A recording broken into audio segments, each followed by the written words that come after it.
The Hash It Out Show is brought to you by Barreto Home Solutions, Bayou Audio and Video, Hot Works on the North Shore, JFK Martial Arts in Mandeville and Covington, Black Hawk Hauling, Lil Dizzy's Cafe, Wags Food and Culture, Moe's Pizza, The Green Law Firm, personal injury attorney, Drums Earwear.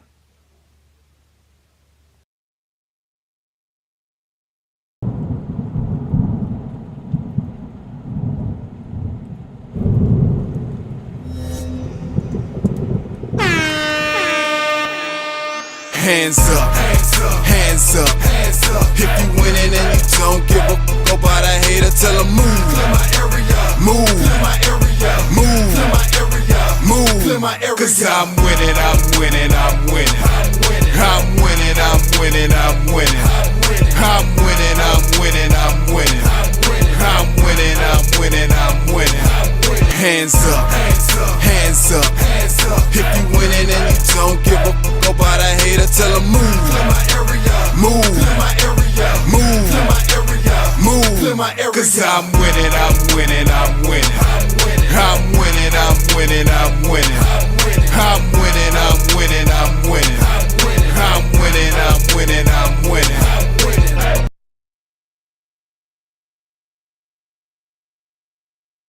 Heartbroken, devastated, and I'm sure there is a lot of anger and talent.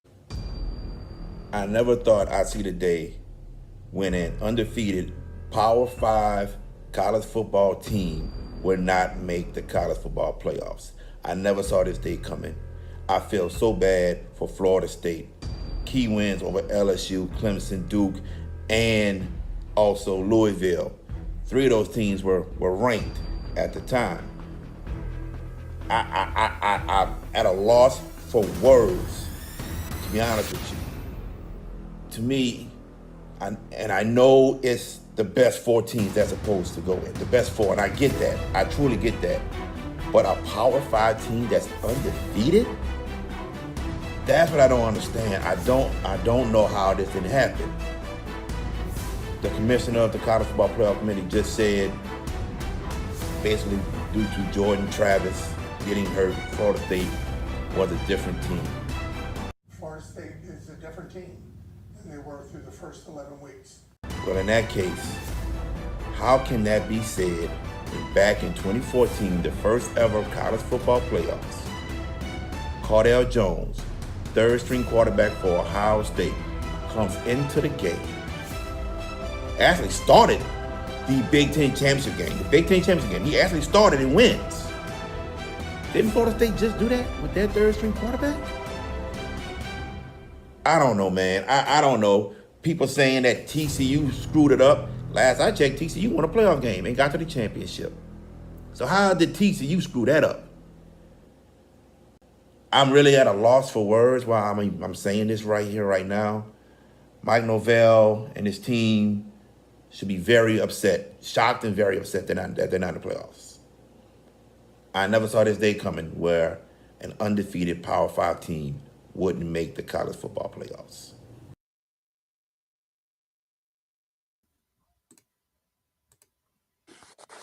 Everybody, welcome to the Hash It Out Show.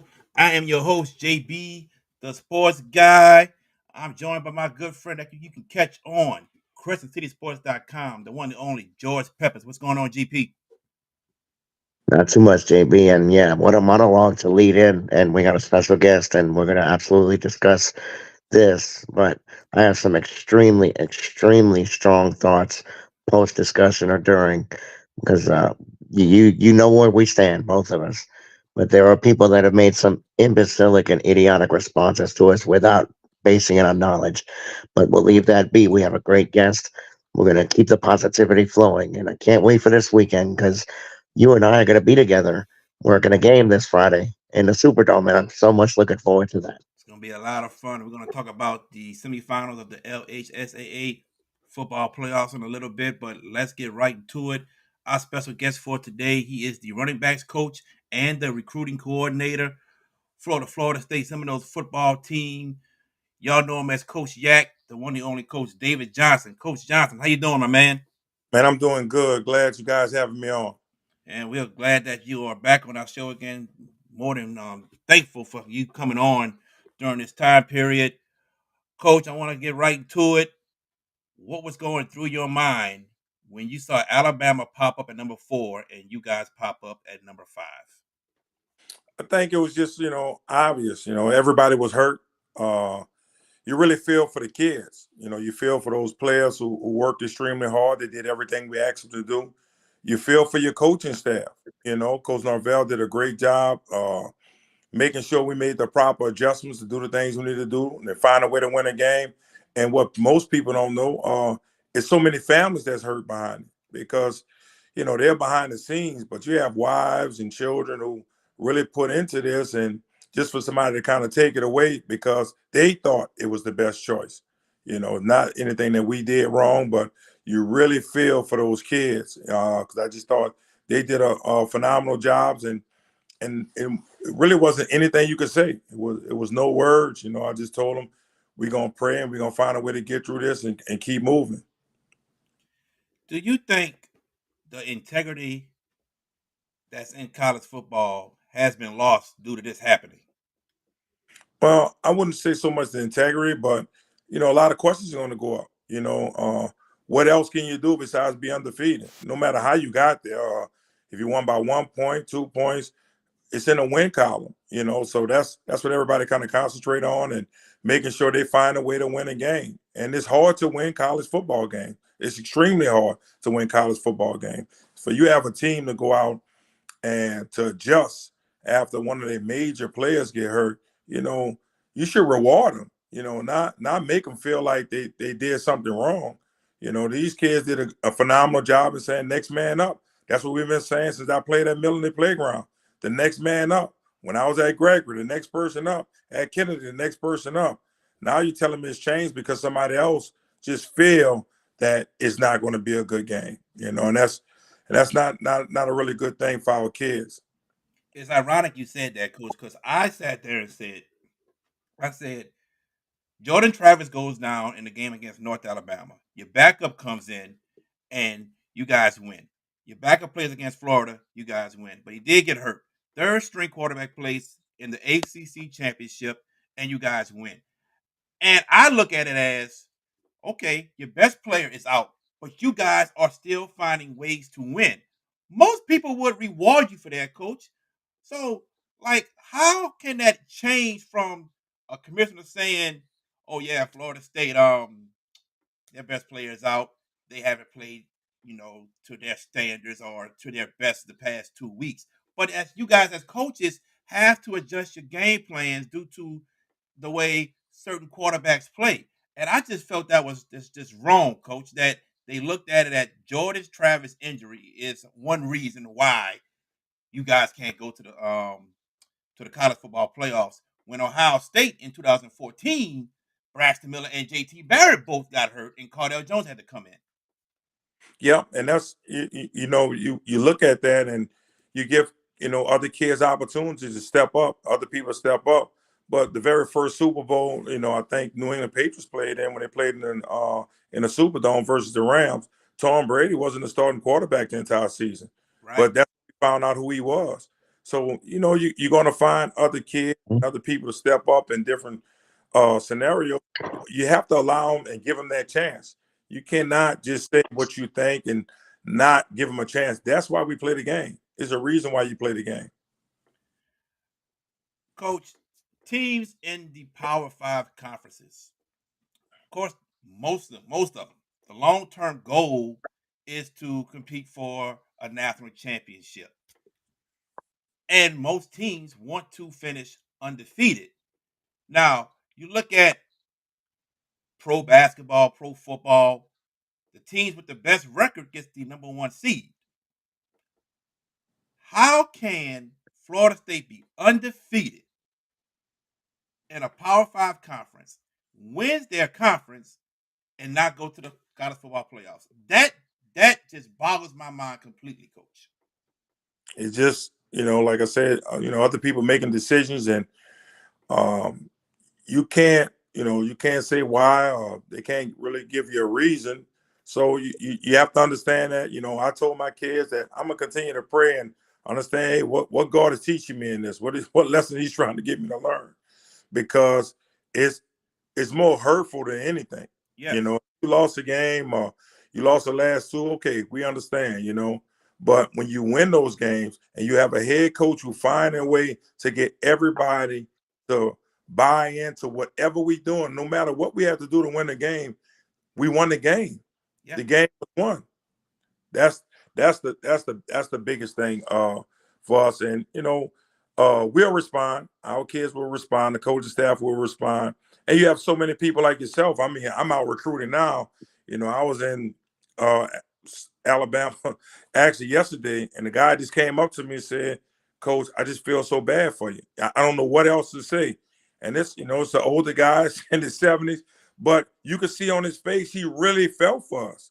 Yeah. So we understand that somebody's going to kind of recap this a little later on to kind of find out exactly what happened, but you have to move on at this point. We have to say, what happened? We can't do anything about it. And we have to go on and still be thankful that we get a chance to at least play another game. Before I pass it on to George Peppers, my last question, Coach, you're talking about the next game you guys are going to play is against the Georgia Bulldogs in the Orange Bowl. What is the mindset of the players on that team going into this game after what just happened Sunday afternoon? You have to obviously they're young people and they're going to be extremely emotional. This was a tough blow, but you have to let them know, hey, listen, this is another opportunity to display who you are on the field, another opportunity for you to play smart, play fast, be physical, and try to finish the season out. So that's the message we give to our kids, and whoever's there to play, we willing to go all out and do the things that we need to do. And that's one of the biggest things, just getting those kids back and say, listen, this is our opportunity. You always take advantage of every opportunity you have. George Peppers. Coach Johnson, first of all, thank you for making the time to join us. We greatly appreciate it. My first question: when you were watching the ratings reveal on Sunday, did you kind of get an inclination that some chicanery might be happening when they ranked Texas third? Did you feel like something was a little bit amiss when they put Texas at 3, considering you guys are undefeated? Because my rating had you guys third behind Michigan and Washington. I had you 3, Texas 4. But did you have any kind of like funny feeling when they put the Longhorns at 3? Actually, when they put Georgia at 6, I kind of knew something. When they Okay. Georgia at 6, I kind of say, okay, I see where this where this is heading. And at the end of the day, I just really felt for the kid. I mean, our kids work extremely hard, and they did everything we asked them to do. And when you're telling, we're getting young people to buy in and ask them to do all the things that you need them to do, and they do it, and just at the end of it, somebody just, take it away from them just because they feel that they can't compete. Just give us a chance. Allow us to play the game, and let's see. Agreed. I'll say this about the Florida State Seminoles of 2023. For me, I think you guys feel like a team of destiny. And I don't want to speak it in the past tense. And I get that they're not going to play off, but as JB pointed out, you lost 2 quarterbacks. You had to win a conference championship game with your third stringer, and you won the thing by double figures, by 10. But I know coaches don't do this. I mean, players do, but coaches really don't. They don't listen to the podcasters, hosts, talking heads, and all that. But and I'm not saying you have or haven't. If you have, great. But my next question goes this way: have you gotten a legible explanation as to why this happened? Why this happened to Florida State? I mean, have you? And I don't know if you've read blogs and whatnot, but have you gotten any legible explanation as to why Florida State was denied? There is none. You can say what you want. Exactly. So I'm not even looking for it. At the end of the day, it's about wins and losses, and our kids did the thing Mhm. to do. Our head coach put us in position, and he knew he had confidence. Like he didn't care who was playing quarterback. We were going to find a way. Mhm. And when you have a leader like that, and the kids bought into it, and like you said, we really didn't play as bad as people thought we did offensively in the championship game. We found Nope. a win, and whatever that is, I applaud our kids for it. Applaud the coaching staff. We found a way. So whatever you're trying to explain to me is just not going to make sense, and I understand that. So at the end of the day, I'm just trying to help my kids get through this, help the players get through this, and just let them know, hey, at some point we're just going to have to move on. Some of the explanations that I've seen, Jared pointed out in his opening monologue about TCU's at fault. Look, as a devout Michigan fan, I thought that was the biggest BS line I've heard. TCU beat Michigan last year in the semifinal, so how are they at fault? I have no clue. Um, but the CFP director is an ACC athletic director, JB, Bill Corrigan, North Carolina State. Mm-hmm. His explanation on Sunday was that Florida State's a different team. Did we lose him? Coach, you still there? Florida State. Coach Johnson? I see him. I see black. Yeah, it's a loss for a second.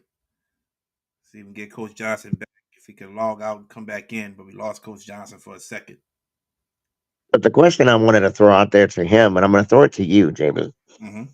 If you're Florida State, if you're part of that group, and you hear your athletic director from your conference making that statement, that's who made that statement Sunday about Jordan Travis and Florida State being a different team without him. How We would got him back. you Let's take see. it? Let me see if he's back. Okay, well, Coach Johnson? cool. I see black again. Yeah, I see black too. We don't have him right now. Coach Johnson? Yeah. God bless Wi-Fi and internet. Oh yes, indeed. Yeah, we don't have Coach Johnson. Black screen, no sound or nothing. Yeah. He'll try to come back. All right, go ahead with your question real quick. But to you, if you were part of the Florida State program in any capacity, and I see you trying to get him. Okay. Yeah, I'm trying to get him. No. Can you hear me? Can you hear me, Coach? Okay, hold on. Coach Johnson? We still don't have him. Ah, man. Of all times to have that happen. Right. Gosh. Yeah, I mean, this is a lit interview to this point, for sure. Very good. But my question to you, if you were part of this Florida State program and you heard an athletic director from your conference making that statement, how would you react? I would react upset. Very upset due to the fact. Right? Yeah, due to the fact that you just said that we can't compete because we got a third string quarterback. You're not even giving us opportunity. How do you know we can't compete? How do you know we can't go there and to the Rose Bowl or another bowl and get this win? How don't you know that? Let's bring in Coach Johnson. Coach Johnson? There you go. Okay, I don't hear him. I see him, but I don't hear him. There he is. Oh, we got you now. Yes, sir. We can hear you now. Yeah. Go ahead, George.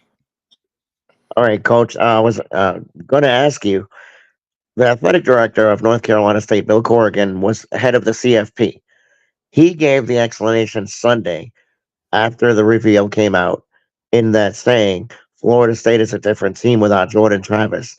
Besides stating the obvious, how asinine was that explanation to you? Well, obviously a different team, without your starting quarterback, but we know how to adjust. That's what sports is about. You have to adjust. Mm-hmm. That's why you enjoy coaching. That's why you get into it, because it's not a cookie cutter deal.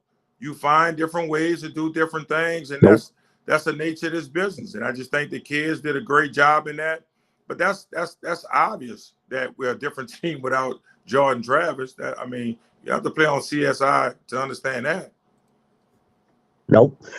For all those that want to talk about how the SEC Super Conference this year, and whatnot, need I remind everybody, and Coach, I know you know I'm right. The ACC in 16 games this year won 10 of those.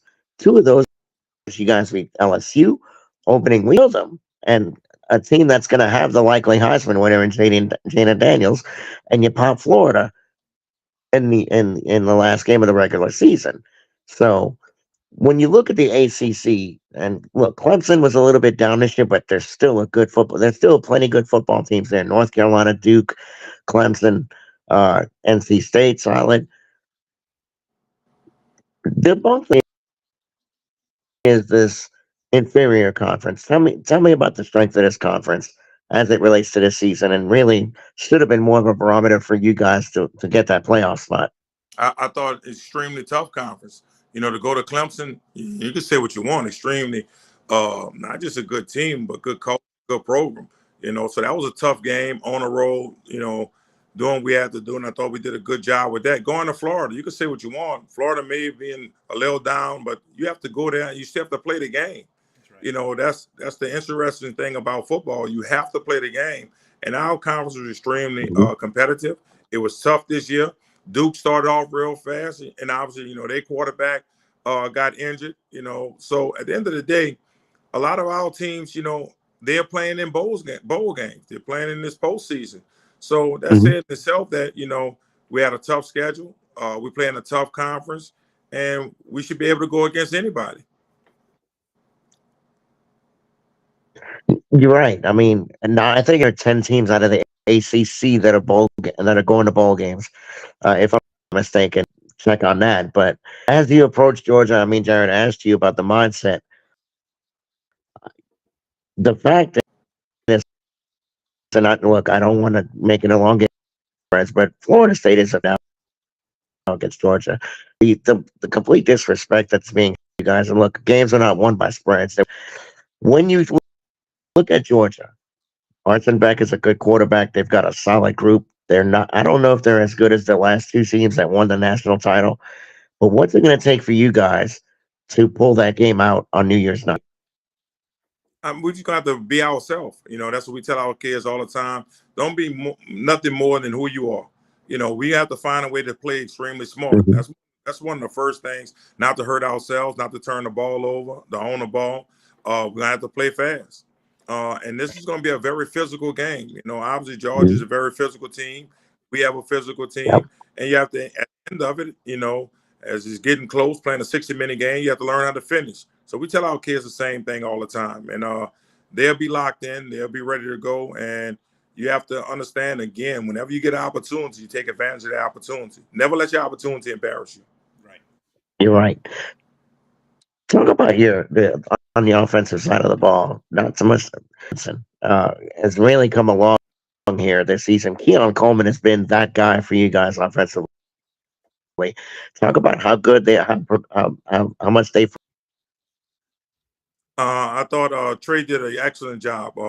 He's kind of he leads by example, not a real vocal leader, but he works extremely hard. He's very hard to tackle. People take him for granted sometimes how many tackles he break, and plus he can catch the ball at the backfield. And obviously, Keon Coleman is the truth. One of the best players I've seen in a long time, but he works extremely hard. He's disciplined, and he helps the guys around him. He helping a lot of the young receivers, Destin Hill and those guys, and he hold them accountable. So that's the one thing, you know, I really like about Keon. It's not about him. You know, it's really about the team. He's going to block, do the little things he needs to do to become a better player. And I think, you know, he'll probably be a first-round draft pick. No doubt. Last question before I give it back to JB. And your defense, to me, is the alpha dog, Jared Verse. Talk about his game and how he has made it. And I feel like he's going to be a high draft pick as well. But talk about. I think he's another one. If you watch these guys practice, it shows up on Saturdays. That's exactly how they play on Saturdays. That's how they practice. And he never takes a play off. Even when we doing sprints, he one of the first people in sprints. So he understands that every day he's trying to get better. You know, and that's our goal, to be our best and get 1% better every day. But Jared is extremely strong. It's hard to block him one-on-one. He can go to speed to power within seconds, and he can actually lift you off your feet. You know, if he can't get to the quarterback, he's going to put you in the quarterback lap. And I thought he did a really good job. And early on, obviously, everybody was sliding in protection to him, trying to chip him, not just double teaming him, triple teaming him, doing whatever they could do to stop him. That's why so many other guys got a chance to shine this year. And I thought they did a good job. Coach, I'm going to bring in VK Jones for a little bit. I know he got a couple questions to ask you right quick. Go ahead, VK. I'm not gonna ask too much, but I wanted to come on in right quick and just wanted to give props to you, Coach, on the season. You and Coach Norvell done an unbelievable job, and a message to you and your coaching staff, the players, that I'm a diehard Florida State fan. Even though I know you did for a long time, I've been a diehard Florida State fan since the '90s, and this junk hurts so much. And I tell you, I'm gonna make my point tomorrow night, fans, of what I really think. But I wanted to come on right quick, Coach. I wanted to ask you this. Um, what are your thoughts, despite of all this happening, the season that you had? Because all these years you've been working hard to get to the level you are, but being on an undefeated team and conference champion. It's just like I said earlier, you feel for the kids. That's the first thing. These kids worked extremely hard. They deserve it. They were really hurt. They were upset. They were angry, and you allow them to have all those emotions. That's just a part of it because they put so much into this to get to this point, and that was the ultimate goal for them. They wanted to get to the playoffs and play for a national championship, and that's why those kids came in. That's why they worked hard, and that's why they didn't question anything. So obviously, as a coach, you heard from them first. You heard from your coaching staff, who worked long hours and sacrificed a lot, and you heard for the families. Our families are hurt too. They're a part of this, and they understand the hard work and kind of be taken away from everybody, so quickly just because what somebody else thought. And basically, that's what it was. Somebody else thought we weren't going to be good. They didn't give you the opportunity to do that. And they keep talking about TCU, but TCU earned their way last year. They earned their way in. Okay, they didn't have a great game against Georgia, but that's nothing against them. But they earned their way to play in that game. And when you earn your way to play in the game, it is what it is. Somebody going to win, somebody going to lose. So you're not trying to protect us from anything. We have to play the game. That's why we did it. For 13 games, we had to win and score. So you can't take that away from the kids, from the coaches, and to make yourself feel better to say that, you know what, we want to do this because somebody else, we think this would be a better matchup. I just think, the kids deserve more. What made me really cling on hard this year, with this Florida State squad and everything. You came up with something I seen in social media. And when I seen that, I said, I have to save this, because as a fan from New Orleans, as a Florida State fan, that made me feel so good more than anything else. When you who came up with the concept, the Boot Boys? Because that was crazy when I was on social media. I don't care where I'm at. I'm always representing the boot. I let people know, immediately, man, I went to the K. I went to John Fitzgerald Kennedy College Prep. I'm from New Orleans, man. So I always try to represent, our city, our state. And we have a lot of boot boys, in the building, not just players, but strength coaches, nutritionists. So we represent that. We let people know where we're from.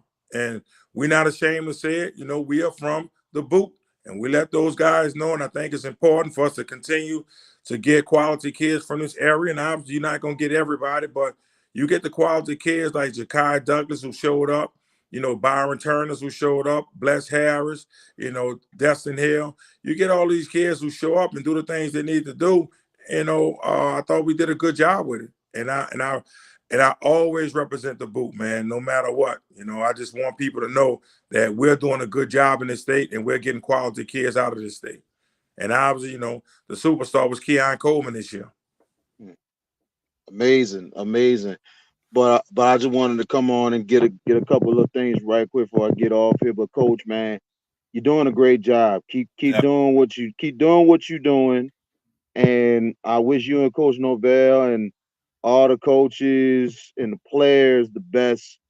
I'm like this, Florida State fans, please continue to believe. Don't buy into this narrative stuff, please. And to me, I hope y'all really handle Georgia so it can blow up in the playoff committee's face. I really want that, because we have seen in the past when from BCS on and on to this stuff and whatever, bad choices led to bad things. And like I said, I'm talking about in a good manner, coach, as in stuff blew up in their face and all of a sudden they're wrong. So I'm hoping that y'all guys go handle up against Georgia and prove these people more than anything else that you made a huge mistake. We got your back. I support you as a Florida State fan, and I'm like this. Support your family, support everyone, man. I hope y'all get it done for 14-0. Thank you, man. I really appreciate it. Definitely. Coach Johnson, we thank you for being on the show tonight. Truly appreciate it. Good luck against the Georgia Bulldogs in the Orange Bowl. And hey, me and George Peppers, we are behind you guys 100% because we feel like an injustice was done. Man, I really appreciate it. Appreciate you guys having me on. And whenever you need me, just let me know, man. Continue to support us. Definitely. You got that, Coach. Appreciate you. Thank you. Thank you. Yes, sir. That's Coach Yak, Coach David Johnson, running back coach and recruiting coordinator for the Florida State Seminoles. And Reggie was up here chatting himself off. I can't say the other stuff, I got to keep it PG. And Always. right here, I didn't want to put it on while Coach was talking, but Coach is gone, so we can put it there now. TCU is at fault because that 58-point game was the lowest rated championship game in the playoff era. Yes, it was the lowest rated playoff championship game ever. Yes, it was. But y'all keep saying it's TCU fault. It's not TCU fault. How is it TCU's fault when they won a playoff game? They Beat Michigan. Michigan to get to the championship. How is it Don't their I know fault? it? I don't Don't I understand know that. it? Oh, I know you know it, Michigan fan. I'm a I Michigan fan. I'll say it. I I mean, they beat us on the square. They beat us on the mean, football field. That's how yes. you win games. Reggie, come on, dude. I love you, bro. But all this chicanery you throwing down on social media is absolute nuttiness. Absolute nuttiness. About Alabama is going to win the chip or Alabama's going to get in there and whatever. Tell you what, if there's one game I would not mind seeing a rout, and I don't think it's going to happen, it's Michigan over Alabama in the semifinal at Pasadena. With that said, Jared, I don't think it's a rout. I think that's a close game. But one disturbing thing I did see on the recap Sunday, Michigan's body language when they saw Alabama pop up on the screen. Oh, yes. That I saw. And as a Wolverines fan, you damn right I'm concerned. Hell yeah, I'm concerned. I'm confident in the Wolverines, but boy, that was not, yeah, let's go kick the you know what out of them. It wasn't none of that rah-rah stuff. I don't think that was planned. I don't even think they thought Bama was gonna be 4. Oh, I know. I really thought they thought that it was going to be Florida State. I really think that. Hmm. They were anticipating, when they saw Texas and Georgia out, I think they were anticipating to see Florida State at number 4 and was caught in complete shock when that Alabama tag came up. And the Now, point spread reflects that game. The Wolverines right now are a 2-point favorite over Alabama. let me Yeah. bet on that. Let me bet on that right now.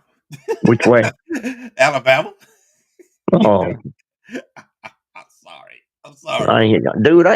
sorry for what? Got nothing Alabama. to be sorry for. Just be sorry when your budget's in the negative, sir, after you lose. Okay. Look, here's Reggie. None of this is about football. It's about the money that was lost in that bad championship game last year. Okay. Let me So mhm. why? Let me go first, right quick. I'll let you go. Go ahead. You got So that. why are we putting politics into a football game?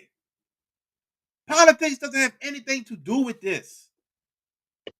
You can't sit here and tell me the committee knew Florida State was going to lose. None of us know that. We can assume it, but you can't assume things when a Power 5 team goes undefeated. A Power 5. This ain't a group of 5. But wait. Let's go back a couple years. A group of 5 did make the college football playoffs in Cincinnati. Now that's a different story.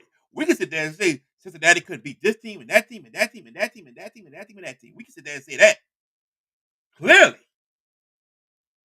Florida State is a Power 5 undefeated conference champion. No Power 5 conference champion ever missed the playoffs. None.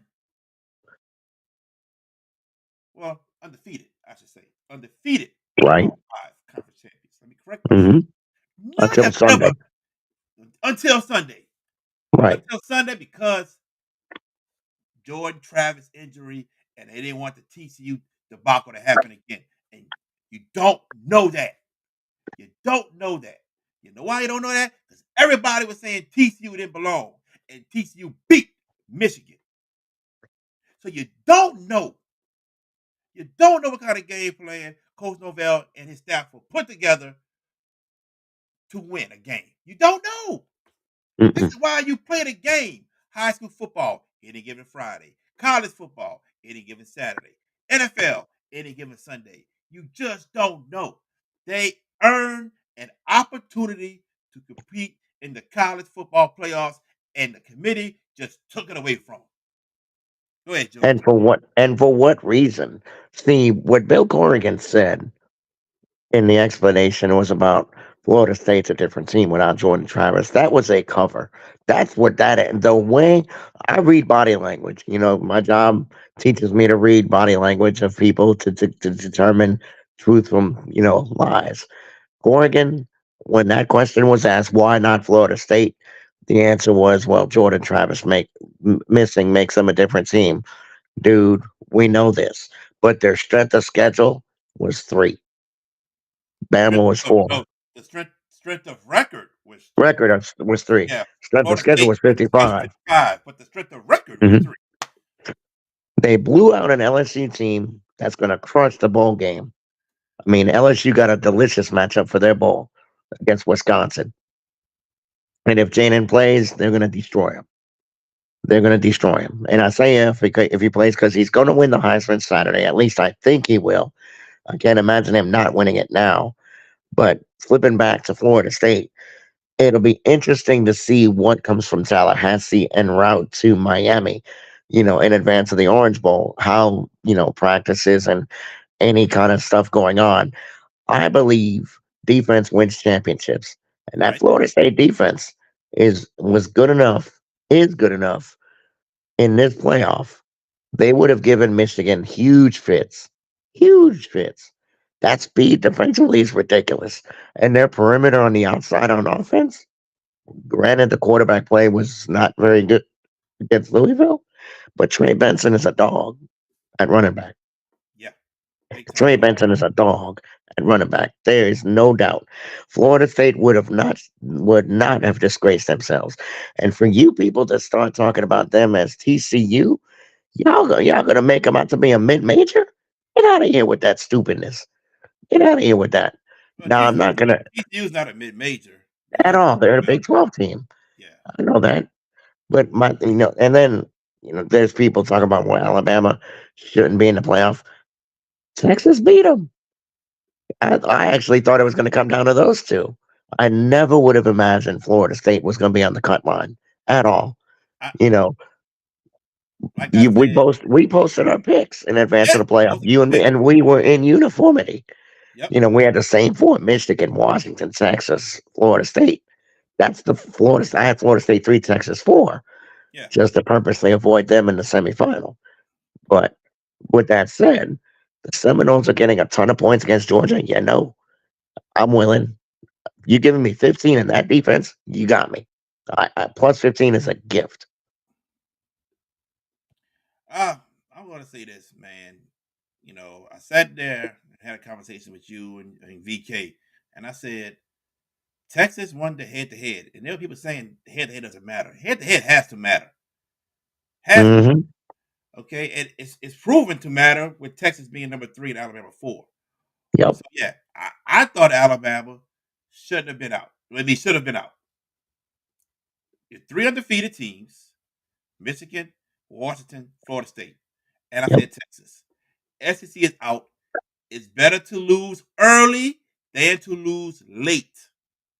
Georgia loses late; they get knocked from number 1 to number 6. 6. And I kind of thought like they might not drop too far where they stay in, but they drop to number 6 all the way out. I mean, To me, it's just a debacle. It's just a tragedy. To me, an injustice. And there are a lot of people who will think differently. A lot of people think they got the right teams in. And look, can I sit here and say, well, Florida State with their second and third string quarterback is still one of the best teams, the best 4 teams? I can sit here and say the truth. To me, no. But they beat everybody in front of them. And like I said, no undefeated Power 5 team ever been left out. To me, they earned their shot. Yep. Look at it as, oh, they still winning games with their backup quarterbacks. They're Yep. finding ways to win. Let's give them a shot. I mean, we've Beat 'em. seen many playoff games where there were blowouts. I mean, Alabama versus Michigan State, Alabama against Washington. We've seen it before. So why now all of a sudden y'all want to sit there and say that this team ain't gonna be able to compete? So we're gonna take them out. Like seriously? They're all Seriously? Nostradamuses, dude. They're all Nostradamuses, Greek philosopher. That's what they are. They know more than we do. No, What are we Colin. doing wrong? No, Colin. They do not. They do not have the right teams in. No. What is he saying? They have the right teams in. No, they don't. They do not. And like I said, people gonna say they do. People gonna say they don't. Welcome to the world of sports, ladies and gentlemen. But Yeah. no, my good friend Colin, no, I disagree. I just don't think you hurt a team that has a hurt quarterback. Ohio State, they didn't hurt them. Oh, they won 59-0. Okay, who cares how much they won? Florida State won 2. They beat every team on the schedule. Undefeated. Including 2 LSU. SEC teams. A ranked Louisville. A ranked Duke. A ranked LSU. Clemson. I don't think Clemson was ranked. No, but when they beat them, they were ranked, and they beat them in Death Valley. Okay, 4 ranked teams. 4 ranked Just trying to teams. help the cause, dude. Just trying to help the cause, my friend. But I- and this is a disturbing narrative, JB.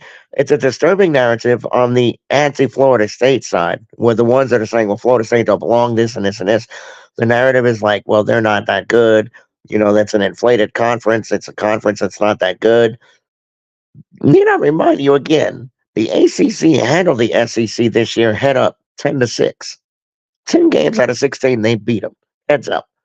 So again, if we're going to count what's on the field, which needs to happen, the ACC by numerics was better.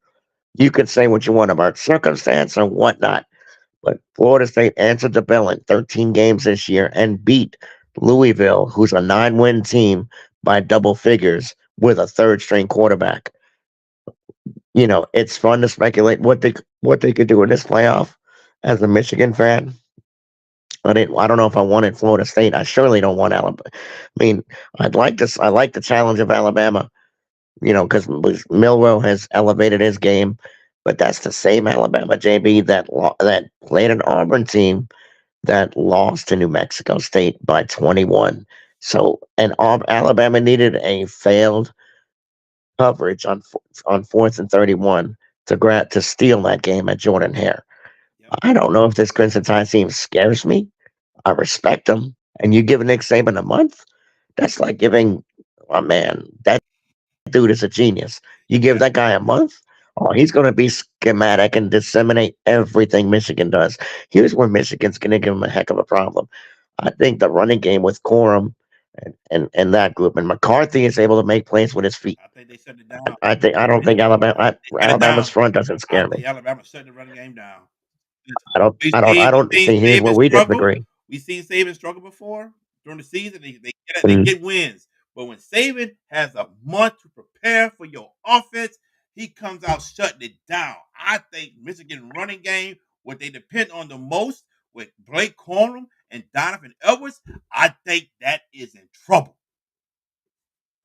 But what about the outside? Roman Wilson has been a nice find for them at the receiver position for Michigan. He's been a good player for them. Defensively, they're strong, but they're going to have to spy Milroe. It's a simple schematic that Michigan's going to have to employ. Play smart, spy on that dude. Don't let him get out. Keep him in the pocket. Force him to throw it with his arm. Offensively, they're going to have to be a little bit innovative. Harbaugh and innovative does not fit. I've never seen Jim Harbaugh be innovative. He's been basic, Mhm.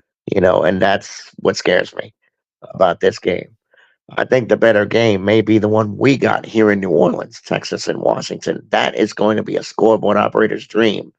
That team, first team to 40, might be the winner Might be. in that game. I'm gonna Might be, but we're gonna end this segment with this and get to the recap of some of the semifinal games. Right here, mm, Carlin Johnson says Alabama is a better team right now. I don't disagree with you on that. If Jordan Travis don't get hurt, they in. I don't disagree with you at all. But you hurt a team that found ways to win with backup quarterbacks. Backup quarterbacks. You gotta reward them with something, man. Just give them the opportunity to play, to prepare for a team. That's it. Don't take nothing from them. I, look, nope. look, look. If I mean, I just don't get it. I just don't get it. Teams play to be undefeated to have a chance to compete for a championship. They do. Yeah, not fair. They play to compete for a championship. They do. They want to win 13 games just to get the opportunity. And when the team goes 13-0, and you tell them you're just not good enough to compete in the playoffs for certain reasons, I just don't know where this world has come to. And we're going to end it on that.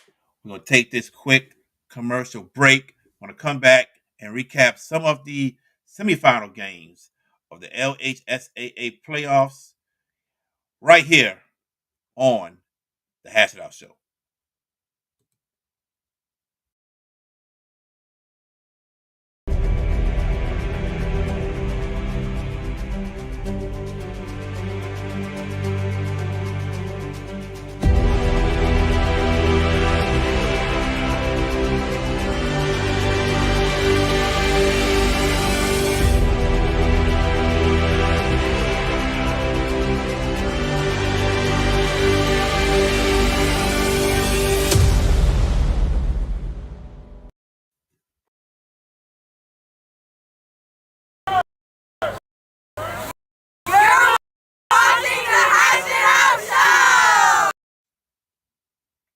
Welcome back to the Hash It Out Show. I'm your host, JB, the sports guy, joined by my good friend, my co-host, George Peppers. Let's get into this, George Peppers. Let's get some of these playoff games that happened this past weekend. Let's start hmm with Division One. Ruston, Division One non-select. Ruston big over Mandeville, 28-7. Your Mandeville Skippers are out, George. I didn't pick them last week. I told you they'd get to the semifinal, but I did not pick them to win that semifinal. So let's get that corrected, sir. With that said, I told you. Well, this is Captain Obvious, really.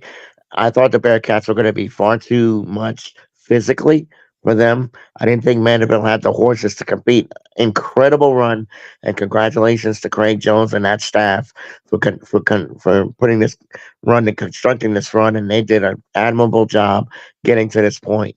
But the Bearcats, JB, feel like a team on a mission, and it's one more to go, and they get it against the team we're going to talk about next. That's right. Zachary defeated Dutchtown in overtime, 31-28, a game-winning field goal Saturday afternoon. The game got to the fourth quarter on Friday, or right at the start of the fourth quarter, and they postponed the game. Postponed it until Saturday afternoon. Zachary was down 28-13 and Yep. came back and win. When postponements like this happen, two things going to happen. One team will benefit from it. The other team will hurt from it. And in this instance, Zachary benefited from it. Of course they did. And it took a touchdown missed field goal late for that game to go to overtime. Remember, they missed a chip shot at the Yep, end, and that would have won it for them, and it would have been a famous win for Touchdown to knock out that powerhouse. But you feed a hungry lion a steak. What do you think he's going to do? Knock it out. And Zachary, good job, David Burton, and getting your team to the dome. And that's going to be a fantastic final, Rustin and Zachary. And I know we're going to pick these games tomorrow night, but boy, that's one of the ones I'm looking forward to. definitely. Kenny says Dutchtown went conservative on Saturday, playing not to lose. Yeah. Right? Like I said, Postponements happen. One team will Yep, get stuff happens. their benefit, other team won't. Stuff happens. All right. Here we go. Division One select Acadiana Edna Carr. You talk about a tight ball game, man. And Acadiana went to halftime 8-0, and then man, offense started to pick up, but Acadiana went on a 7-minute drive with the Mhm. game tied at 24 to win 30-24. Coach Bryce Brown gave a lot of credit to Acadiana. He said that we just couldn't stop their offense. We couldn't stop it, and that he's pulling for them to win. Coach Bryce Brown, the class act, and giving Acadiana his credit. GP. Look, I concur, and I'll be the lone wolf that I was last week when I took Acadiana to beat Carr on the picks. Told you that Carr's Achilles heel is teams that run the veer and the wing feed. They don't match well against those teams that run those kind of physically run based offenses, and they got themselves in trouble. And actually, they never actually caught up. It was 30-16 in the fourth quarter. Carr scored late and had a chance, but didn't happen. Acadiana gets it. I had guys text me 24-24. It didn't. I was following the game. It was 30 to Right. 16. I'm saying numerous people text me. Carr just tied it Okay. at 24-24. Well, needless to say, Acadiana, Matt McCullough has done an incredible job there in Acadiana, and the tradition continues. And they got themselves a heck of a final against who we're going to talk about next. Yep, and that is Calico Baton Rouge, who defeated the Rumble Raiders 30-16. Now, little bit of controversy again on a touchdown pass.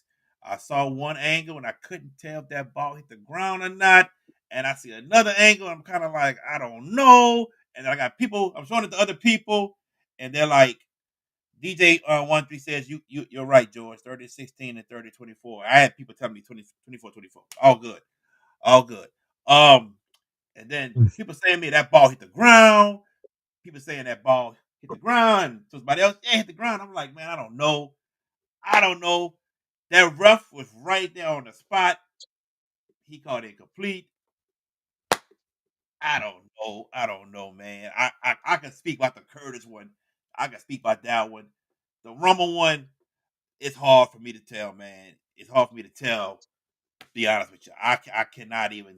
I'm looking hard to try to see anything, and I couldn't. Other people saying that it was not a catch, but you got people saying it was a catch. I don't know, but that ref was on the spot on this one. Catholic wins. They're going to the dome. What you got to say, GP? You talk about the controversy. If that's ruled a catch, it's 21-21, game on. At that point, Catholic was up 7. This would have tied it. And who knows what would have happened. But with that said, it was not called a catch. Catholic gets a separation score and gets the margin of victory that they needed. Look, I'm not going to hate on the Bears at all, for what happened a couple of weeks ago against Curtis and whatnot. So be it. It happened. Now, but they've legitimized themselves a little bit here with the win against Rummel and how they got it. They were able to win that game physically, and they were able to take over that game. Now, what stinks is that game got moved to Saturday as well. And, and if Catholic, and the most telling thing, I was listening to Friday Night Football on the way back from the game me and VK covered, and JT Curtis, he took a little bit of a shot at the facilities of Catholic. He said, if they'd have had a tunnel in the locker room like they're supposed to, that game would have finished Friday night. Okay. All right. Basically took a little pot shot at Catholic, but the final sets up to be a good one. And I have a feeling I know who I'm going to go with, but we'll reveal that tomorrow night. We'll reveal that tomorrow night, unless one of us are calling that game. Unless one of us calling that game at Crescent City Sports, we'll see. But we're gonna move on to I'm here already. Division 2 non-select North DeSoto and Opelousas. Now I picked North DeSoto, but I said Opelousas has a stingy defense, very stingy, and that defense showed up to hold North DeSoto to 20 points. That says a lot. Coach The Jimmy, shutout was in play with 3 minutes until the third quarter finished. They had North DeSoto at 0 with 3 minutes to go in the third quarter. That's impressive. And North DeSoto got on track late, But Opelousas, they did what they did what was needed to be done, and it's a legit football team. Forget the number on the left of them, y'all. That's a great football team, Yeah, Opelousas.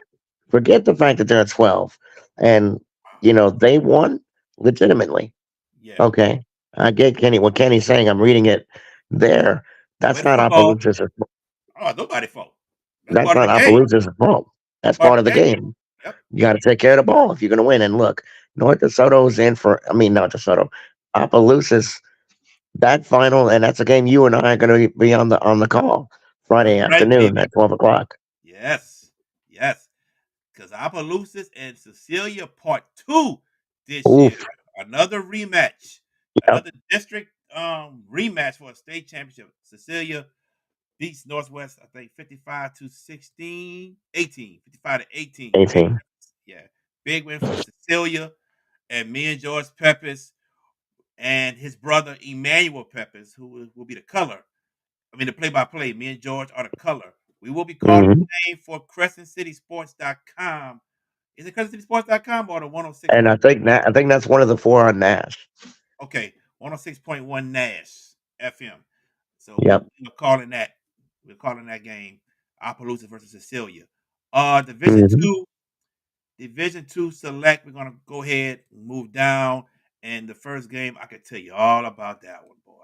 I could tell you all Can you? about that one. Oh my God, because I was there. I was there. Archbishop Shaw versus St. Thomas More, and you know, time to get ready for the game. No rain. St. Thomas More comes out through that tunnel in the smoke, and when they ran out, Shaw ran out. So that they were chirping back and forth when they both ran out. They were chirping. I was like, yeah, yeah. The Shaw Eagles fans, they were rocking. They were loud. I was like, yeah, yeah, yeah. St. Thomas More come out. They score first with the Hush Willie run. Once again, I told you when it comes to running the football, the best teams that Shaw played, they could not stop the run. St. Charles, Rummel, Evangel, Kennedy, and now St. Thomas More. But Shaw answered back. Then SCM scored again. Shaw answered back. And then there's a lightning show, lightning delay. So it's only like 7:20 maybe. I think there was talk that Shaw did not want to go back to Marrero to come back the next day. And I also think the officials there that were from Monroe didn't want to go back to Monroe and come back. 10 o'clock p.m., the game restarts. STM scores again, 21-14. Shaw gets a field goal, 21-17. All right, Shaw, you need a stop. Just get a stop on defense, Shaw. Up, STM scores again, 28-17. Yep, Shaw gets the ball. Screen pass to Jasper Parker, and he wasn't touched. He fumbles the ball. STM picks it up. Next play, they score 35-17. Going to halftime, 34-17. Missed extra point. Going to halftime, Shaw gets the ball. They come out and score 34-23. Because the extra point was a bad snap. All right, Shaw, just get a stop. Yeah, that stop came 69-30. There you have it. 69-30, man. Just complete beatdown of STM over Archbishop Shaw. What you got to say, George? I mean, I picked Shaw last week. I thought, boy, I mean, egg on the face. DJ 13 trying to get you. I don't know what that let's hear it's for. It's probably you, No, JB. I'm guessing. me telling what happened. Yes, that's what he's talking about. Oh, okay. Undertaker. You ain't lying. They made it. Uh, I don't know about if they knew the outcome, but let me ask you this, JB. You were there. I wasn't. Did it feel like that Shaw was trying to get into a STM type of game, like trading scores, instead of really making a concentrated effort to possess the ball and take time off and keep that offense off the field? Did it feel like that to you? No, it didn't feel like that to me. It didn't feel like that to me at all. Okay. It's just the defense. They just couldn't get a stop. You need Mm, just. I think they got one stop. It scored again. hmm I think momentum would have been high, and and then when they scored to make that 41-23, you kind of saw it then on their faces. Like you saw it on their face. It's not Like, happening. oh man, this is it. It was written on the faces, man, and it was just like, woo. But let's not demean what Shaw did. This was an incredible season. Got to a state semifinal. Just got to take that next step next year. We'll see what the classifications are going to look like officially come January. I mean, we got the districts already set. Um, Interesting that St. Charles will be in your district next Yep. year, but to Shaw, to Hank Tierney, to everyone, congratulations on an outstanding year. The better team won Friday night, and we get another rematch in the Caesars Superdome because I know we're going to talk about this next matchup, which was a much better game than the first time they played. How's 69 though, Coach Trey? Man, Coach Trey, I don't even know. I don't even know. One of the pass plays that scored a touchdown was similar to y'all y'all last play when Cardell knocked it out number 10's hand. Very similar. Just that Cardell didn't play the ball. And they're like, when they do the pass, I'm like, turn around, because he turned around the interception. He ain't turn around, caught the ball. I was like, oh Lord. Anyway, even my mom was like, go on Facebook, say something nice for Shaw. I said, say what? Say what you want me to say? Yes, What indeed. you want me to say? say something nice. A great season. Man, it ain't nothing nice to say. We got whooped. And we gonna come back and bounce back next year. That's all I can say. We got whooped. Oh man. All right. Lafayette Christian and Turlings. We said this game would be different than what it was in the regular season. We said that. And that were they better athletes, Coach Trey? No. Not better athletes. Shaw made a lot of mistakes that they made just a lot of mistakes, and it was the wrong to make a lot of mistakes. And I talked to some of the coaches because I talked to them when we called the game, STM coaches. I talked to them, and they were very impressed with Shaw's DBs. Just sitting there talking to the guys, they remember who I was, and they were like, "Man, we saw the tape of Shaw." He said, "Man, they DBs, man, they real good, man. We got to work for these passing yards today." Yeah, it's the worst game the DBs played all year. Tell you that, man. But no, they're not better athletes. They very sound in their discipline. They stick to their game plan and they make it work. They make it work, man. It's nothing impressive that they do. Nothing impressive. Like I can see Kennedy. Things Kennedy do. I'll be like, whoo hoo hoo. Lafayette Christian, I'm like, woo. Same time as more, you're like, but they find a way to beat you. And you have to give them credit. All right, but let's move on. Lafayette Christian versus Turlings. We said this game would be different. It wouldn't be a blowout. This game got postponed to the next day. Lafayette Christian with the win by 7. GP. They escaped with that win too, because Sterling's was not going anywhere. They fired everything they could. Coach Charpentier and that group and Preston Welch, they really put it out there uh, to finish that off. But Lafayette Christian is just that lethal offensively with Jawan Johnson, and they handle business. Now it sets up a rematch against St. Thomas More, and we'll be there. We're going to see that game. Um, it's another rematch, and I think the biggest question in that rematch is, can Lafayette Christian get over that bugaboo that is St. Thomas More? They have failed to beat this team 3 straight times. This is their 4th chance in 2 years. We'll see. I mean, obviously, we'll give you our picks on every championship game tomorrow night, but this is one of those that the scoreboard operator is going to be plenty busy for sure. Most definitely. Division 3, non-select, right quick. Union Parish goes to Gina and destroys the magical season for Gina with the win 24-16. GP. Union was up like 14-0 at one time, I believe. They were. But Gina, the Gallant group, Coach Gatlin, has done a wonderful job there. And they were never going to quit. They made it close. And, I know we're not supposed to have rooting interests, like per se, but I really was hoping, kind of giving a little nudge to Gina, because that group, they've been through so much historically. And to get to New Orleans, it would have been a monumental accomplishment. But you know what? You credit Union Parish for sticking to their guns. I watched some of that game on UTL, under the lights. They had that. That was their game of the week. Jordan Taylor and Gary Swallow. To those guys, great call, great job this season for you guys up there. Y'all are great people, and we're looking forward to seeing y'all this week, in New Orleans, in our house. But so they got to get on the road. But no, Union Parish gets to the Superdome, but the challenge awaits in a very big way for the other team that's going to see them there in New Orleans. That's right. Union Parish going to the Dome for the fourth straight year. They will be taking on the St. James Wildcats as St. James defeated the Sterlington Panthers 28-17. Uh, a lot of people had St. James getting to the Dome this year, George, and as you see, it turned out to be correct. And What can you say about St. they James? did. I have nothing bad to say. Levante Davis, I got mad love for you and your group. Those kids are respected. They are very good. And Sterlington gave you a lot of a battle in that ball game. Um, oh man, Tyler, thank you. And yeah, I can't wait to recap that game because I threw my voice calling that pick six that Southern Lab got to win it.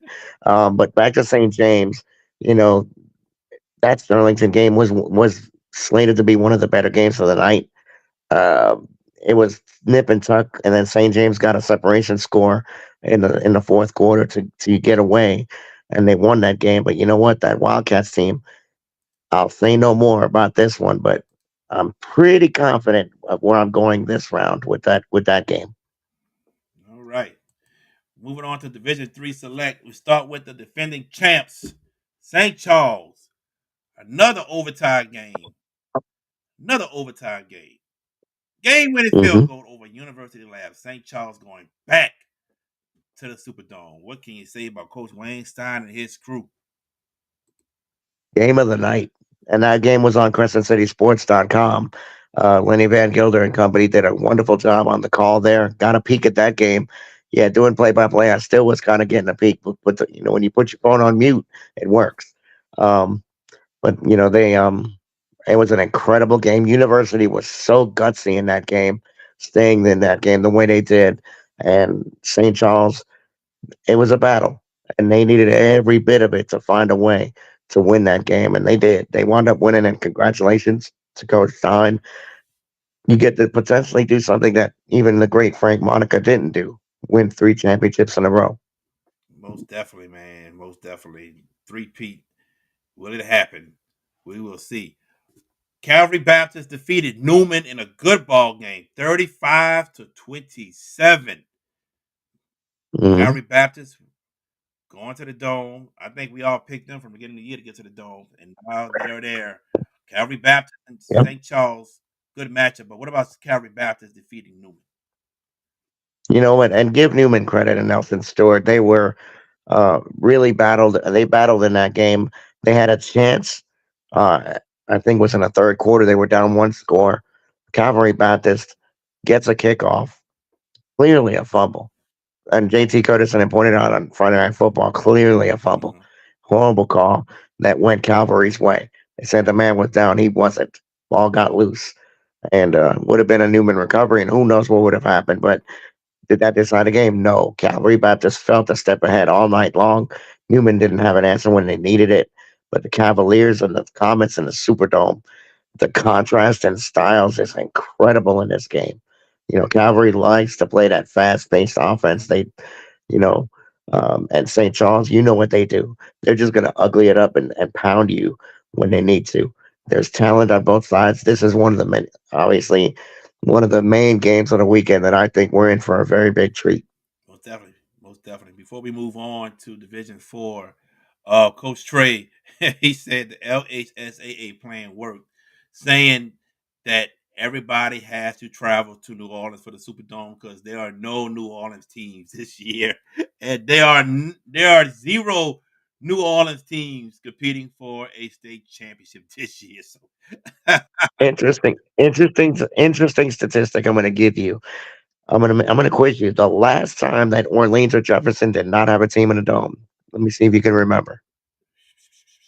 No cheating. 2015, 1995. 95. Oh Lord, that's a long time. It's been a while Wow. that no Orleans, and will that hurt attendance? that we'll see. Look, the schools that are coming, they've got some wicked fan bases, some passionate fan bases. Trust that. Yeah. I think we're going to be in for some good atmospheres this weekend. Yes, indeed. DJ said we got some catching up to do in Lafayette. Yeah, yeah. Somebody told me the other day.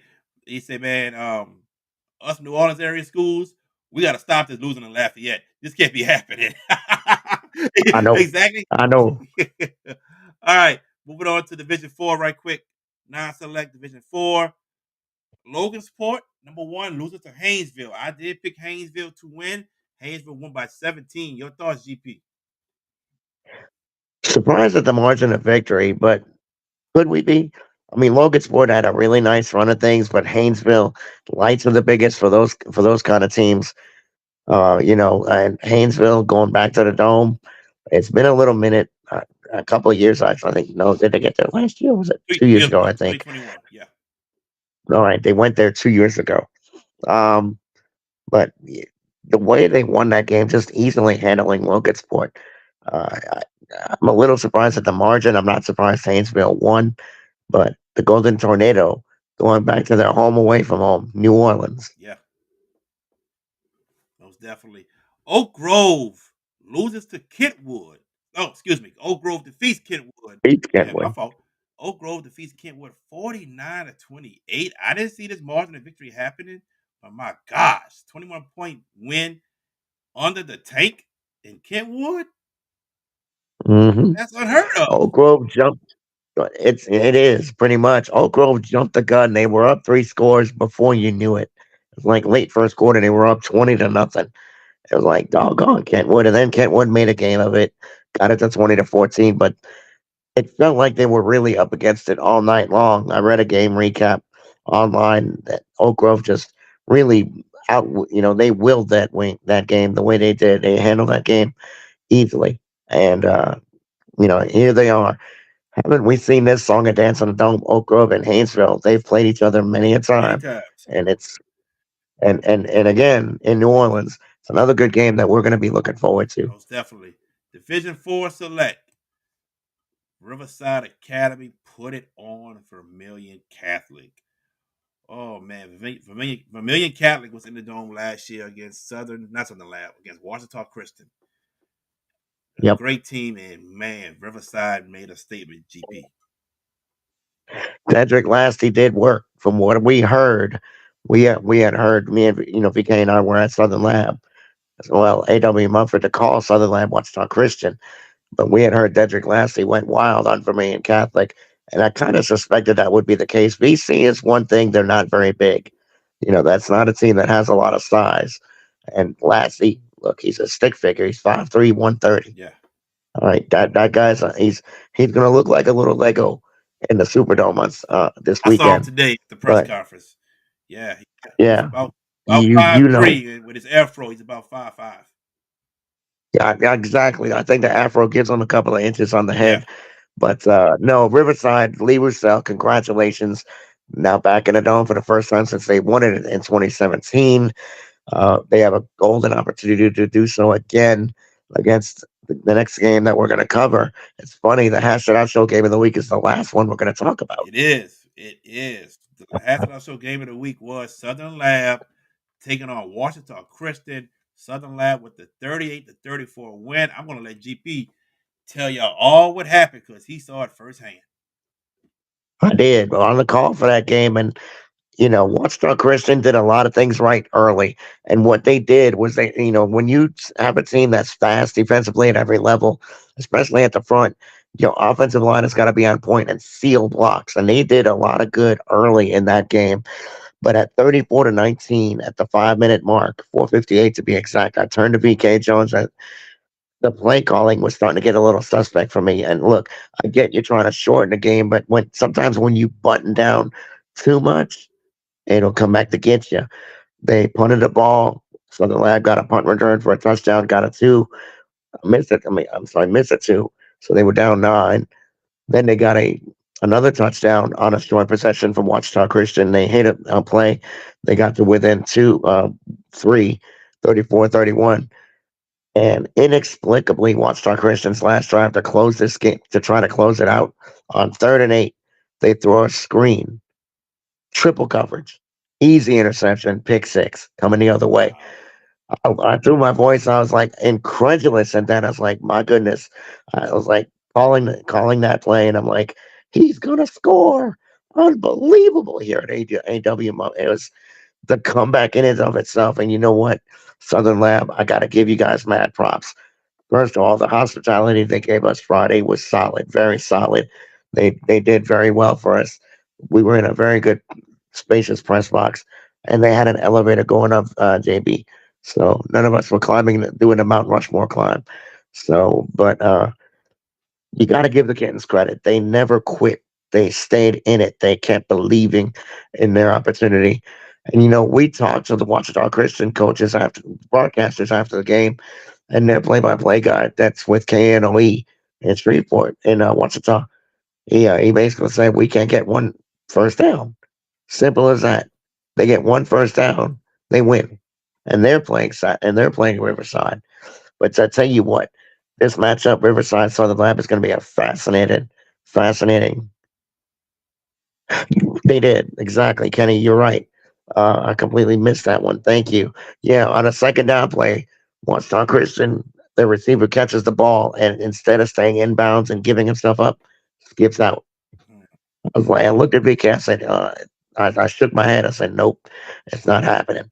At that point, I was like, they're going to lose this game. So in my head, I was like, they're going to lose this. In the manner that they did, I didn't think a pick six would be that way. But Riverside Southern Lab is going to be a fun final, JB. I can't wait.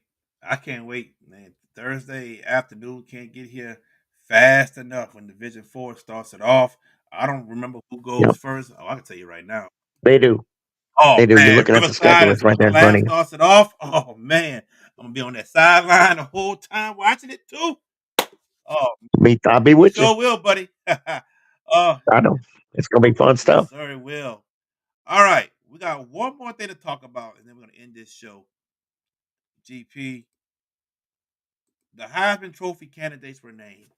The four finalists: Jaden Daniels, Michael Penix, Bo Nix, and Marvin Harrison Jr.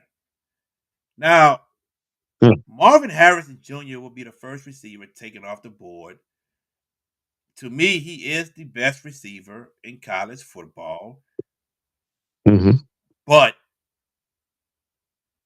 he's not a Heisman Trophy finalist, in my opinion, and he's not going to win the Biletnikoff Award.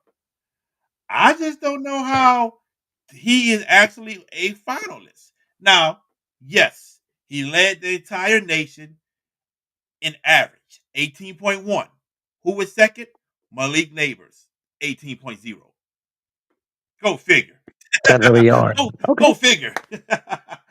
Right. but but he's 10th in yards. Malik Neighbors was first in yards. He only had 67 catches. Malik Neighbors had over 80. I just don't know how he's a Heisman Trophy finalist. I don't know. I would have put him in there. But what do I know? I guess George Peppers. You know a lot. I'll say that.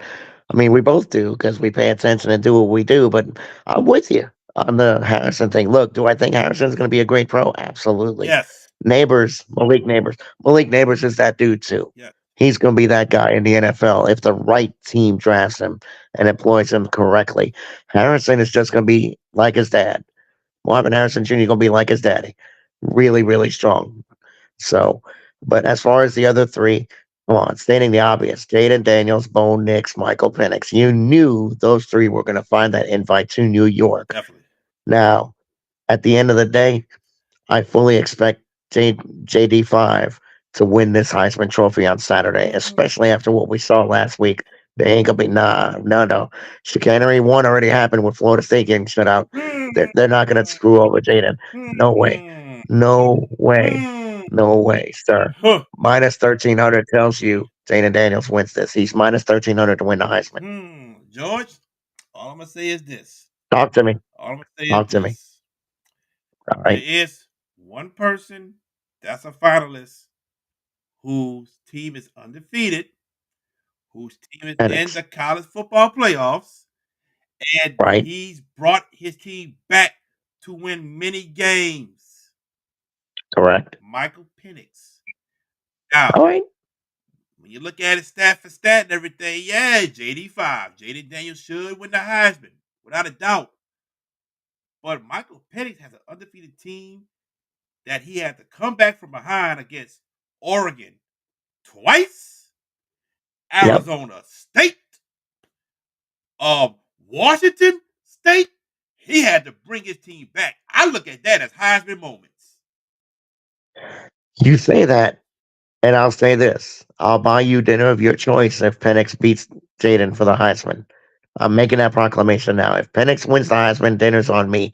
And excuse me, dinner's on me if Penix wins the Heisman. I just don't. How do you deny Jaden Daniels with the numbers that he's put up? Over 5,000 yards, 1,100 yards rushing. His quarterback efficiency rating is a record at 208. That's sick. He's winning the Heisman. You're right. And I'm not an LSU It's fan.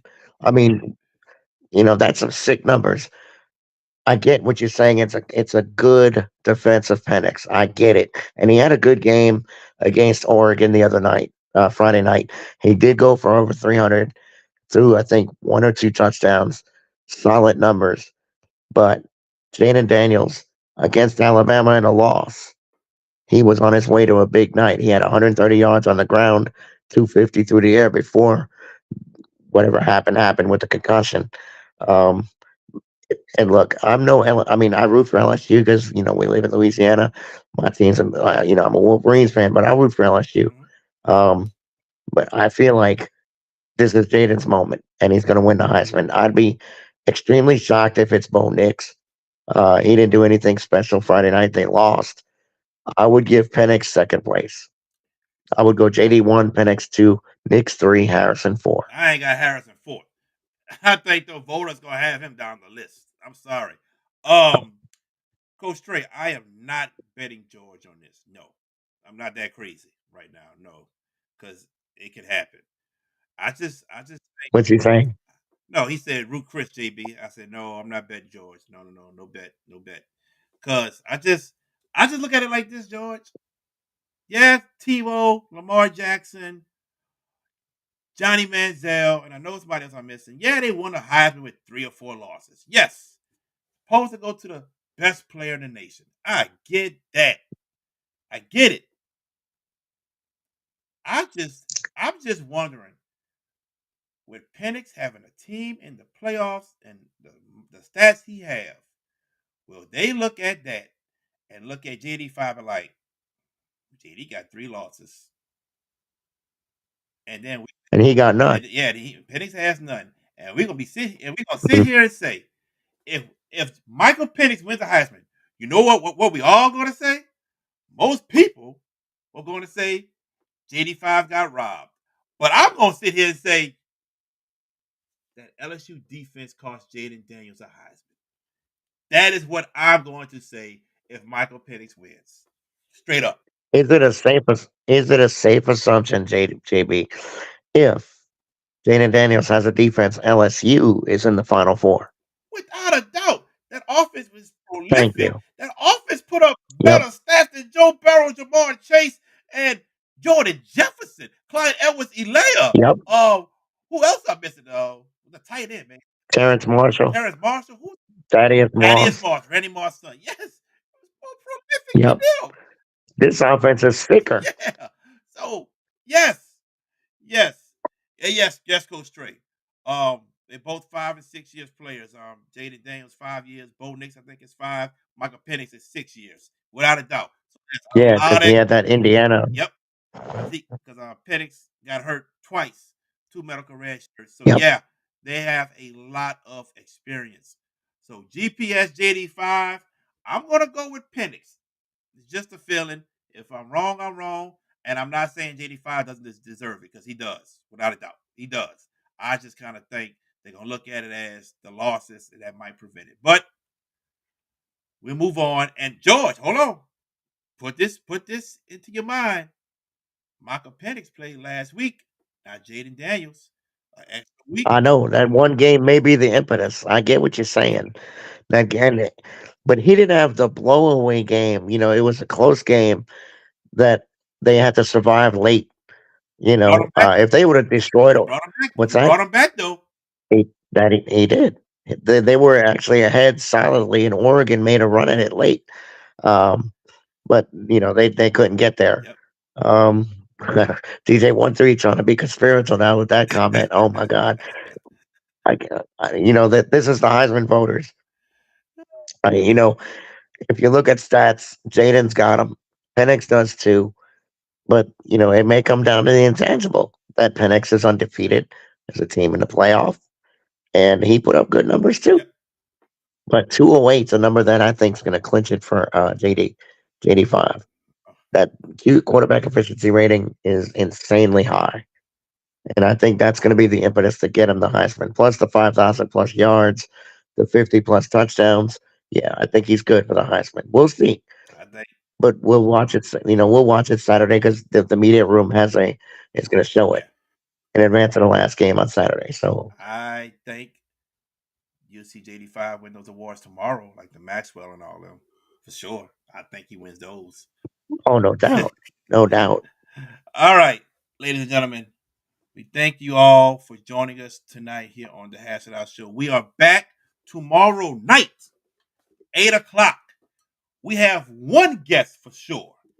That is Coach Gwynn or Coach Gwynn. I will get his name right. Rodney Gwynn. Say it again. Calvary Baptist. Yeah. Rodney Gwynn. Rodney Gwynn. Okay, I heard somebody say Gwynn. Okay. Yeah, Rodney Gwynn. I don't know. I think that's how it's pronounced. Well, I'm gonna make sure because I'm not gonna say his name wrong. Yeah, let's do that. Coach Rodney Gwynn tomorrow night, the head coach of Calvary Baptist. He's gonna join us here at 8 o'clock. Possibility. We'll know tomorrow. The possibility of St. James head coach, Coach Lavonte Davis. Anthony Davis, might join us. He said it's a strong. He said he's going to try.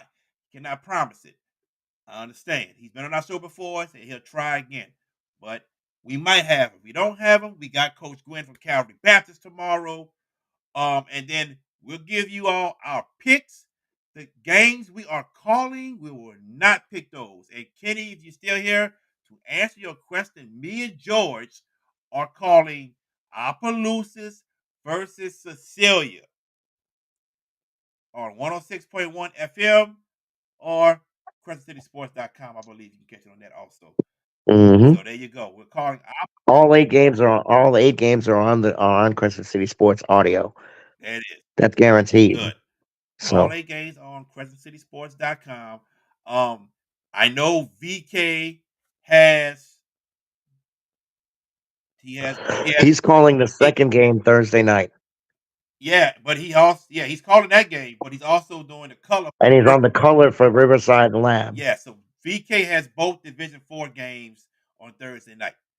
So he can't pick those, but we'll pick them. But other than that, yeah, we can. Yeah.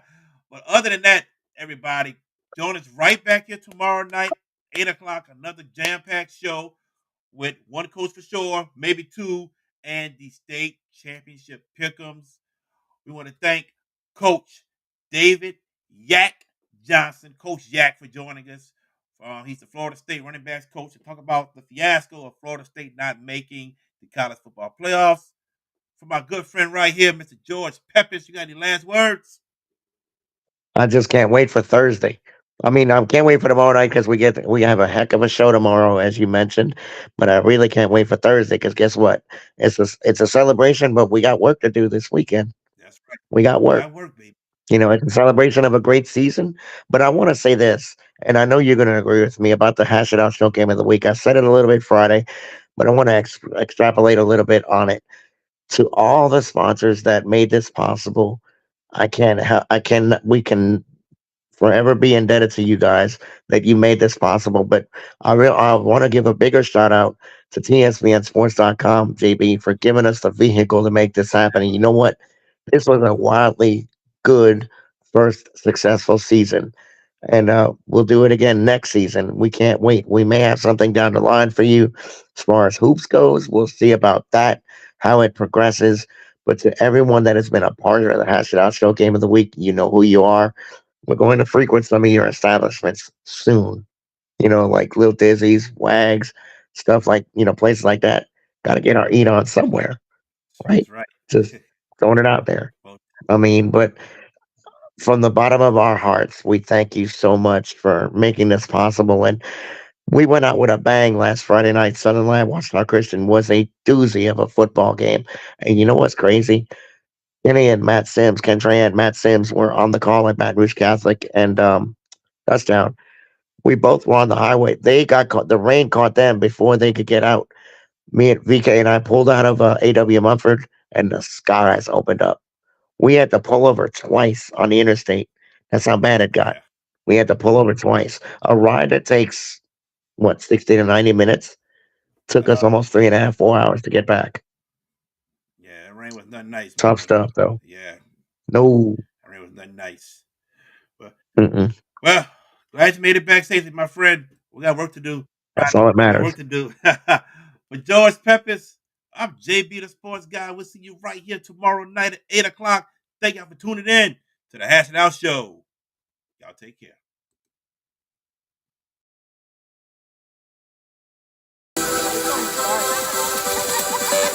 You're watching the Hash It Out Show!